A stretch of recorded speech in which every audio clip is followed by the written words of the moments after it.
We're bringing Broadway to you each and every week right here on The Broadway Show. I'm Tamsen Fadal, and I'm so glad you're joining us. More than 3 years since virtually sweeping the Tony Awards, Moulin Rouge remains one of Broadway's hottest tickets, featuring more than 70 songs from some of the biggest artists of all time. I caught up with the stars of Moulin Rouge at the Skylark. You know, we're talking about the show, we're talking about the costumes, we're talking about all sorts of the glam. What is this show like? This is a mammoth show. I think that's the perfect word for it. This is the one show that I've done in my life where pretty much from half hour on, there is no downtime. If you're not on stage, you are off stage getting ready for the next thing, onto a next costume. It's a train ride, and once you get on, it is a bullet heading right towards the end, and it's thrilling. It's really exciting. It's a blast. It's everything. I've always kind of described it as a show that happens to you. You have to be willing to let the show happen to you. Otherwise, you're gonna get caught in your head, and then you know before you know it, the show's over. So you just kind of have to go with it. There's so much energy around you. You just have to let it affect you. Absolutely. And the relationships you guys have with each other and just knowing each other now, and it's family. I know. When did you both meet? We met on the first day of rehearsal. Wow, that's amazing. I mean, we had been like in each other's orbit for many years. We know. So it's actually kind of crazy. It's actually kind of weird. Yeah, that we haven't met before. That we hadn't met before that. But it was meant to be. Thank God we're doing this together.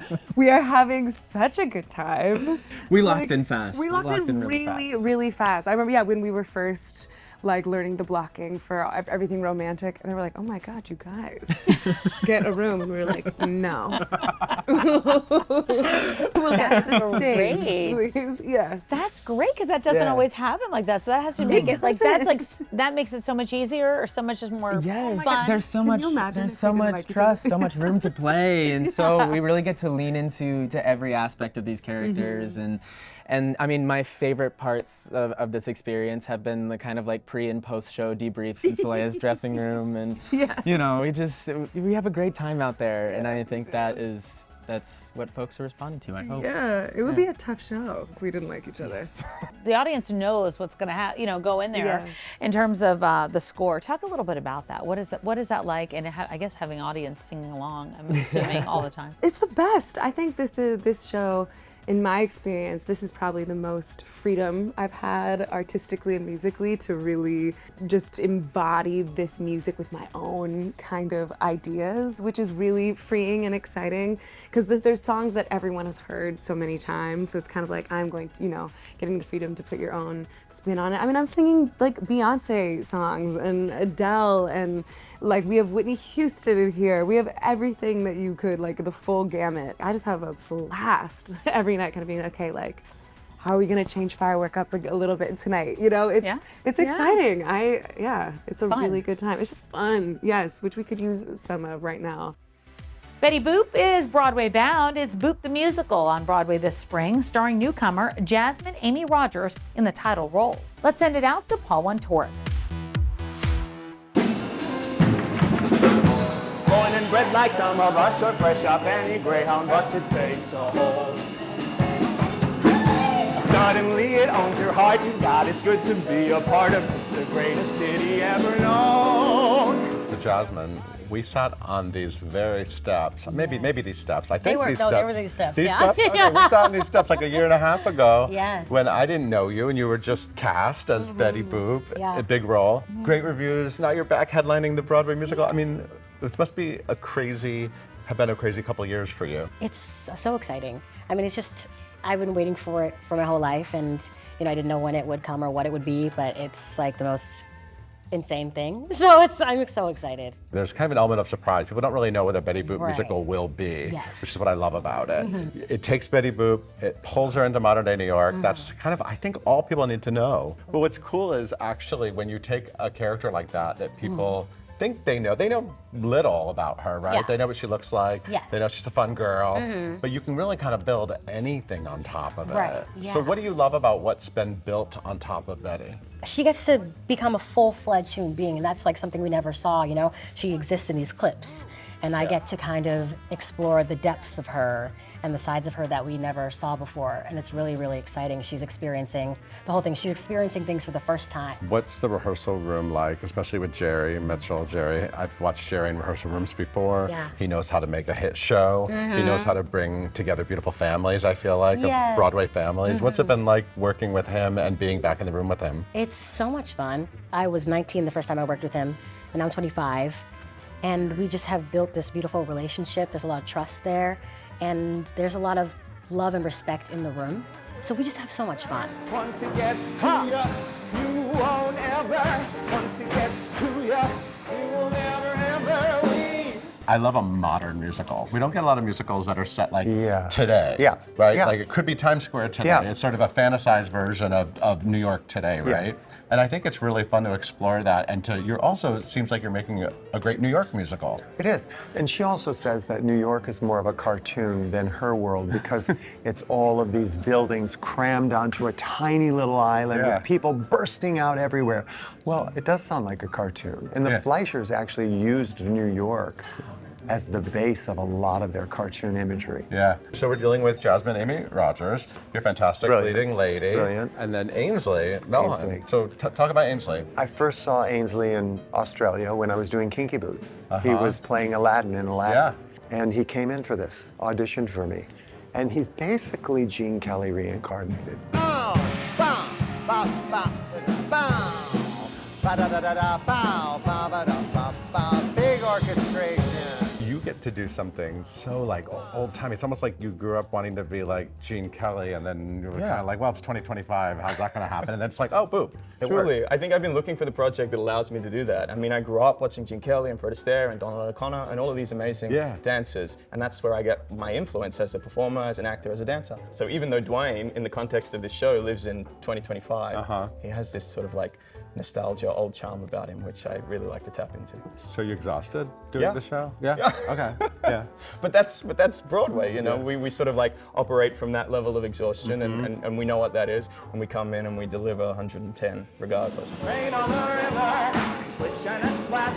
Hands Do you feel pressure because there is a very tight timeline, right? Yes. People might see you playing this role years from now. Yeah. But right now is the time that you're actually working on it every day. Right. And so it is a really condensed period of is. time. And does it feel pressure? A little, yeah. Yeah. But I think we plan to knock out the rest of the show, honestly, maybe today. And once we start running, I'm not afraid. I think it's in there and it's only going to get better because I already feel like I have, which is really exciting for me.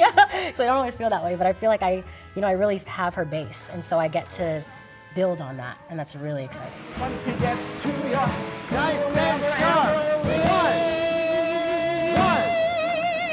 One. Hop. Boom. There you go.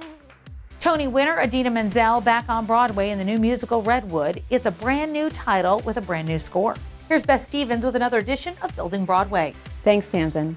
Idina Menzel has returned to Broadway in a new musical, Redwood. I sat down with the creators behind the show, writer-director Tina Landau and composer Kate Diaz. This show is so fresh and original. I want to hear about its genesis, Tina. The genesis began 15 years ago or so when Idina and I first had a meeting. She called me and she was obsessed with a woman named Julia Butterfly Hill, who was an activist in the 1990s, who went up and tree sat in a giant redwood to protest logging practices. And I was obsessed with people in trees and was looking at a book called The Baron in the Trees, thinking of adapting it. So we had this connection about what would it be like to be in a tree and live there, and why would someone do that? Our lives got very busy, we went our separate ways, and then during the pandemic, when I realized I couldn't direct for a while, I called her and I said, are you still interested in this germ, this seed, this image? And the show really grew out of that time and being isolated, being in nature, going through a loss that I experienced personally, and the way that the trees kind of brought me solace and became my friends during that time. And that's what it was born out of. Kate, how did you come into this project? Because I think it's an interesting story. Yeah, so Tina was looking for a composer, and she and Adina wanted to find somebody outside of the theater space. So from what I've heard, Tina kind of just like scoured the internet, and I ended up on her short list of people to reach out to and ask to demo. And that was like the first week of 2021, so very much still in the pandemic. So I kind of just hit the ground running and demoed, and Great Escape was the first song that I wrote for it, which is still in the show. 'Cause from here I can see it clearly. It's nature's remedy, far away for today. Can I stay and make my great escape? Kate, tell me about your musical influences in working with Tina and with Adina. I know that you have your own style, and now you're coming into musical theater. What changed for you, and what were you working with?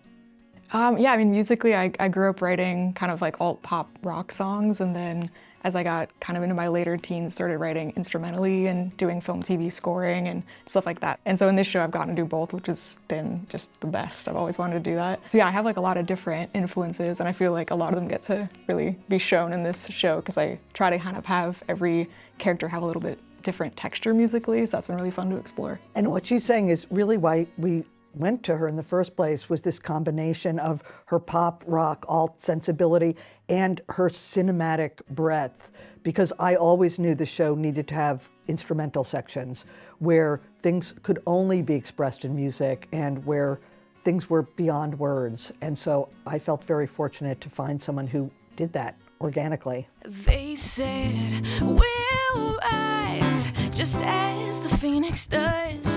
Oh, we'll fight to hold on to the things we love. We'll repair and help them to overcome. The hardest work has just begun. This is a Broadway show, and we're back in just a few. Broadway is still rumbling with the Tony Award-winning Best Musical, The Outsiders. So let's head out to the theater for a backstage tour. Hi, my name is Jason Schmidt. I play Soda Pop Curtis in The Outsiders on Broadway, and you're watching the freaking Broadway show, and this is my freaking Broadway show. The first stop on our tour of the backstage area is the stage management office, where the things really happen. This is where I found out I was allergic to peanut butter, fun fact. Was eating these things for months, and then went to the doctor, and they were like, you should probably stop eating peanut butter because your body can't process it. And now for some questions. Emily, while I'm on stage doing who knows freaking what during this show, what are you doing back here or over on the side of the stage? Well, Mark, who's the other stage manager who is not pictured, who's not like being on camera, he and I typically trade off who is calling the show, which means any sort of like light cues or some sound cues. And otherwise, I'm running around, making sure that people are where they need to be when they need to be. Beverly, what are you doing while they're calling the show? Sometimes I call the show. When I don't call the show, I am in the office, so I'm watching the show and taking notes. If I am in the office, which is a lot, I am dealing, there's a lot of paperwork that goes on with being a stage manager. There's a lot of communication that goes on with being a stage manager. There's a lot of being a mom for me that goes on with being a stage manager, so I do all those things. Welcome. This is the pit, the orchestra pit. And this is where Freddie and Mark live. They live here and they sleep here. I'm gonna let Freddie take control of this microphone as he takes you through what is the orchestra pit. Okay, Mark and I will show you. This is our joy corner. This is where Mark and I sit, actually. Behind this wall, though, this really cool wall full of pictures. Did you take those? Yeah, I took all these pictures. You're in a ton of them, actually. We have a real piano in this pit, which is pretty rare for a Broadway musical.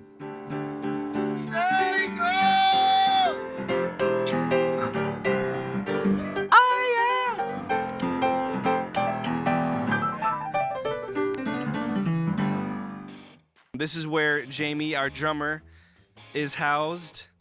This is where he plays all of his drums and cymbals and scrapes and what we call screes. And we got Mohan over here repping Alex on bass.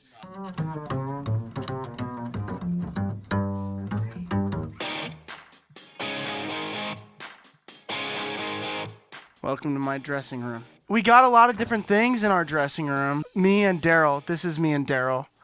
And this is me and Daryl. And this is me and Daryl. And that's me and Daryl. This is my roommate, Daryl. Hi, I'm Daryl. And this is our room. I said it was my room earlier, and then I was like, and Daryl's room. Get it back in here, bro. Daryl, is there anything you would like to show in our dressing room? My favorite one, and I'm sorry to everybody else who's giving me a gift, but this one goes crazy. But this photo right here, it's literally what I do in the show. And they did such a good job on the artwork and everything. But yeah, I mean, I love rooming with this boy right here. So now we gotta go get ready for a show. Yeah. And thank you for coming with me on this journey. Go Broadway. Go Broadway.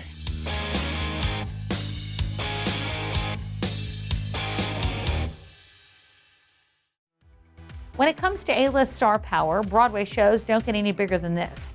Denzel Washington, Jake Gyllenhaal, they're leading the revival of Othello this spring. When I heard that two of our greatest actors were doing Shakespeare on Broadway, Shakespeare, the greatest user of the English language, Denzel Washington, Jake, and directed by Kenny, I mean, it was like, I hope I could be, I would pay to be a stage prop in that room. And so being able to play with them and create with them and learn from them has been one of the greatest honors and lessons of my life so far. Denzel and Jake are such incredible artists. They're very generous with sharing what their process is and how they get to where they need to be, which is really amazing to be around. And I feel like I'm discovering a lot about myself and my process, sort of watching them work. I got 2 actors and 18 other people that can really drop into truth and really find how complex daily lives are. So we started a year ago. I love this cast. I love the 2 stars, but I love the whole ensemble. And it is probably the most challenging work that I've done.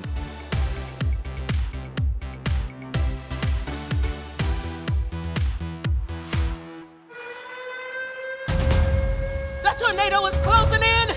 Come on, Darby! A brand new day is here, 50 years since originally opening at the Majestic Theater. The Wiz is coming soon to a city near you. We got to know the stars. Well, I've been chomping at the bit to get back in the room. I love what I do, and I love the show so much, and I needed it. It was great to have people come in and audition after they had seen the Broadway show and been like, oh, I get it, right? I get that you want like younger characters or versions of this, and I get where you're going with the show. So it was really so gratifying to meet all of these beautiful people who bring their own unique vision and spin on these characters, and to allow that to evolve the piece. And of course, I'm a director, so I had like notes that I wanted to change from Broadway, and I was like, great, let's cut this, let's add this. So it was like, for me, every version I do feels like it's going to be like the next, so this is 3.0. I'm very excited about 3.0, and I feel like it's our best work yet.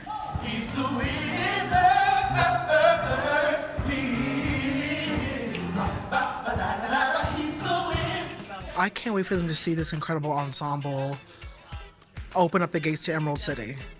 It is, to see that much talent, young, inspiring talent on stage all together is, I mean, for me, it just lifts me. So I can't wait for the audiences to see that.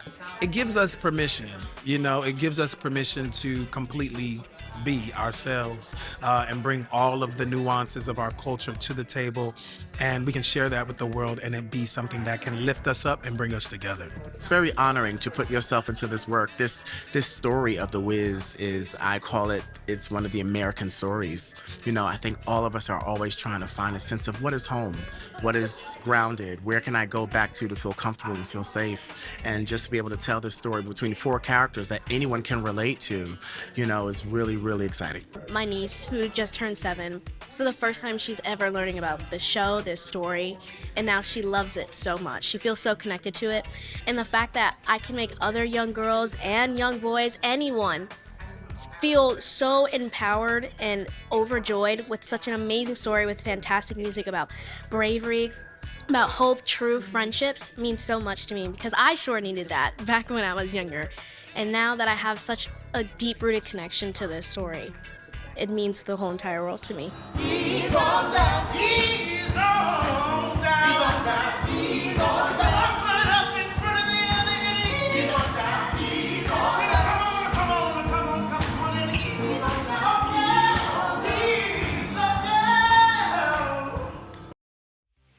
That's going to do it for us, but until next time, check out The Broadway Show Uncut, wherever you get your podcasts. I'm Tamsen Fadal, and this is The Broadway Show.